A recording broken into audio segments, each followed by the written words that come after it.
Intelligence et intuition de Henri Bergson. C'est avec l'intuition que Bergson entend forer la chair du réel. C'est la méthode qu'il préconise, et cette méthode épouse le mouvement de la vie, c'est-à-dire qu'elle se colle à l'écoulement du temps. Elle n'est pas statique à l'image des systèmes philosophiques qui habillent plus la réalité qu'ils ne la mettent à nu. La démarche bergsonienne est de faire de l'intuition l'instrument principal de la philosophie. Cette forme secondaire du savoir ajoute une dimension mystique à la pensée philosophique. L'intuition, selon Bergson, ne s'atteint et ne se mérite que par un long travail méditatif. Jean-Jacques Guinchard, dans sa préface, écrit que l'intuition révèle une dimension du réel qui nous échappe dans la vie quotidienne. Page 22. C'est un véhicule qui nous transporte à l'intérieur des choses, pour coïncider avec ce qu'elles ont d'unique et par conséquent d'inexprimable. Quant à l'intelligence, nous dit Bergson, elle se solidifie à la surface des choses, c'est-à-dire qu'elle n'atteint pas la vitalité universelle de ces mêmes choses.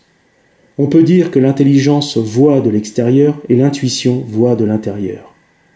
Dans Introduction à la métaphysique, ici, que nous avons déjà commenté, Bergson explique cette distinction. L'intuition dont parle Bergson traverse l'écorce des choses. Elle s'engouffre dans le cœur des choses à l'insu même de ces choses. Elle ne se satisfait pas de la chose en tant que telle, de sa définition et de ses caractéristiques, mais plutôt de ce qu'elle ne dit pas d'elle, de ce qu'elle cache en elle-même. L'intuition est une tête chercheuse qui fouine là où l'intelligence peine. Cette impulsion mentale est un tourbillon dépoussiérant les idées toutes faites, les systèmes de pensée qui sclérosent l'intelligence. Page 36. Bergson préconise de rentrer en soi, de se sonder et de sentir en nous les forces qui travaillent en toutes choses. Page 54. Il faut donc descendre au plus profond de nous-mêmes pour impulser une poussée qui nous renverra à la surface. L'intuition philosophique est cette poussée. C'est une respiration mentale qui synchronise l'intelligence au mystère de la vie. Si on se creuse, si on fait l'effort de chercher en soi, on est ensuite capable de chercher le soi de la chose extérieure. Cette poussée intérieure ramène à l'essence des choses. Elle touche la notion réelle de l'objet. Bergson parle de saisissement plus que de perception. Autrement dit, c'est s'introduire de manière intuitive dans l'objet observé. Pour saisir la réalité, nous dit Bergson, il faut saisir l'absolu, il faut saisir la réalité dans la mobilité qui en est l'essence. Page 64. Faire un bond dans l'absolu, c'est fuir les systèmes et les principes fermés qui travaillent non pas sur la durée, mais sur le fantôme de la durée. En effet, ces systèmes échappent aux ondulations du réel. Tout se divise, tout se fragmente, tout se désolidarise et tout tend à la pensée narcissique. L'intuition dont parle Bergson porte donc avant tout sur la durée intérieure, une durée qui pénètre la pensée pour lui inculquer la vie spirituelle. Elle fait saisir à l'esprit la participation des choses réelles à la spiritualité. Page 68. Penser intuitivement, dit Bergson, est penser en durée. L'intuition virevolte, épouse les mouvements du temps. Elle ne se stabilise pas sur les événements. Au contraire, elle suit la courbe temporelle de la vie de ces événements. L'intuition se loge dans le mouvement des choses pour atteindre l'unité de la vie, c'est-à-dire l'essence vitale ou l'énergie vitale de la matière. C'est pourquoi, nous dit Bergson, l'idée issue de l'intuition est d'abord obscure. L'idée émerge progressivement et s'installe dans l'esprit en imprégnant un univers de sens. Quelque chose s'est allumé dans la conscience. Une idée nouvelle vient éclairer l'esprit. C'est une clarté naissante qui fait entendre nouvellement les choses. Bergson parle d'idées radicalement neuves, qui se déplacent dans les divers départements de notre connaissance pour tenter d'accrocher un sens qui lui convient le mieux. Page 71. Elle a cette faculté de poser autrement les problèmes habituels. Elle illumine d'abord la conscience de sa clarté obscure, puis pénètre davantage dans les régions les plus basses pour y réveiller quelques pensées endormies. On peut alors parler de révélation intérieure ou d'illumination de la conscience.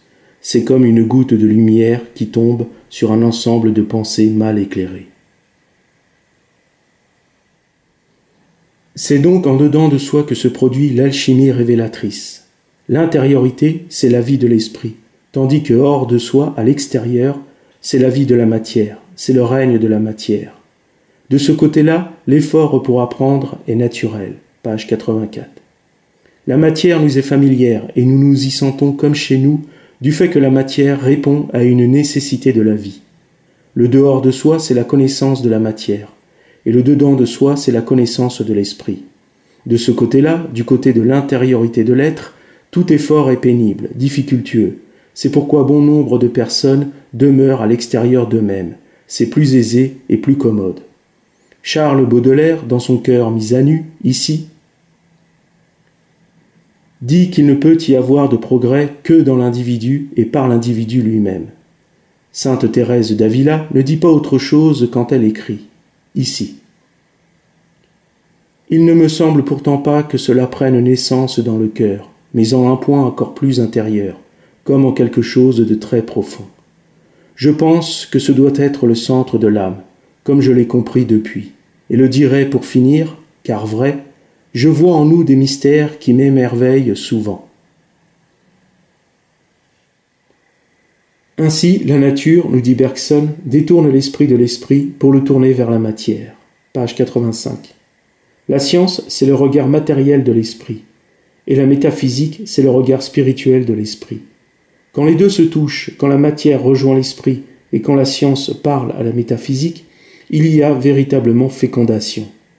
La science a ses objets et ses méthodes, et la métaphysique également. Quand l'expérience extérieure rejoint l'expérience intérieure, il y a influence salutaire. Tout doit partir de l'intériorité de l'être. Si l'on part de l'extérieur, c'est-à-dire de la matière, alors on ne voit que l'agencement de la matière, c'est-à-dire ses caractéristiques physiques. L'esprit de la science voit sans voir, il voit avec le regard limité de la chair. L'esprit moderne, l'esprit de la science, c'est l'esprit du pur agir, de l'énergie et de la matière en action. L'esprit traditionnel, l'esprit spirituel, c'est l'esprit qui pense la spiritualité en tout. L'expérience nous montre que l'objet fini, c'est-à-dire la matière transformée en vue d'une finalité spécifique, est le fait de l'intelligence. Celle-ci, via le corps, agit sur la matière en prenant en compte les lois qui la régissent. Chaque invention a son inventeur, chaque œuvre d'art a son artiste. C'est dans l'intériorité de l'être, à savoir la conscience, que s'organise le mouvement de transformation de la matière. Tous les changements du monde, qu'ils soient politiques, économiques, industriels et culturels, sont dus à la volonté de l'esprit, à savoir la conscience qui veut. Par conséquent, quand l'homme observe la nature et l'univers, il suppose tout naturellement que tout cet arrangement finement réglé est peut-être le fait d'une intelligence supérieure, d'une conscience supérieure.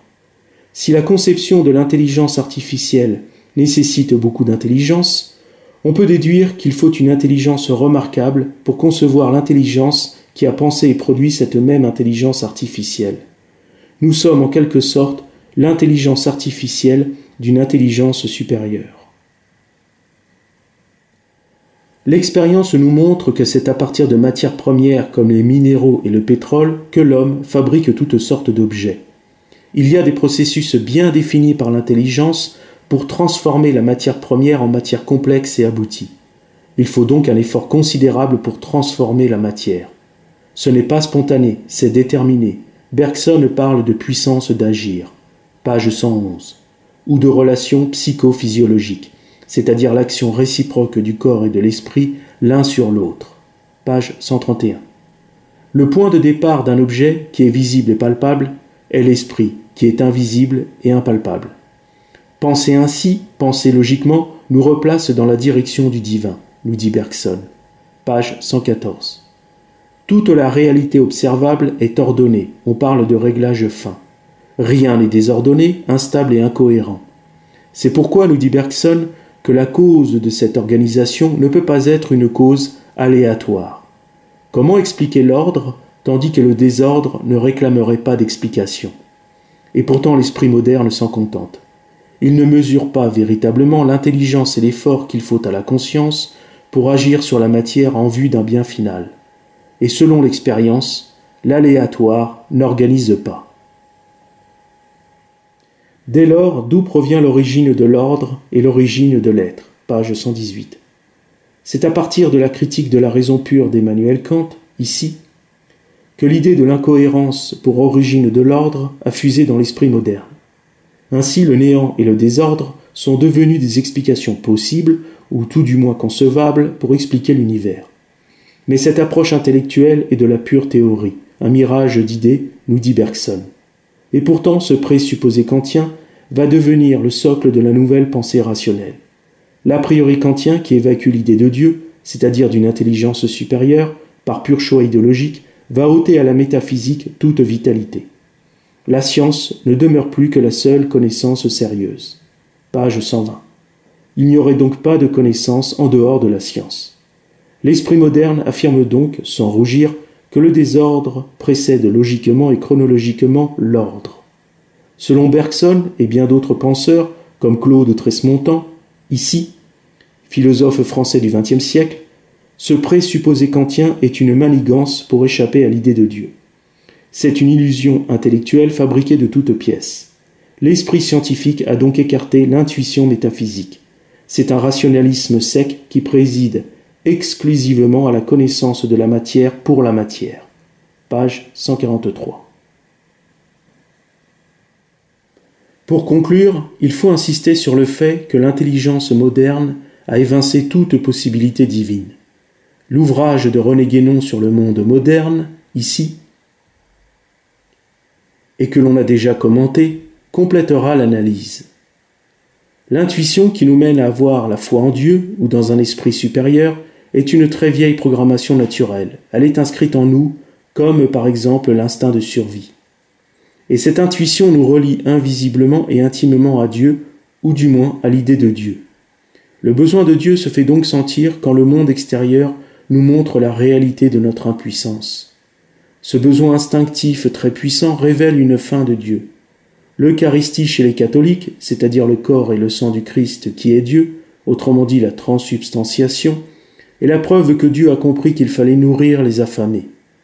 En effet, avoir faim de Dieu, c'est l'envie de manger Dieu. C'est une faim naturelle et surtout spirituelle.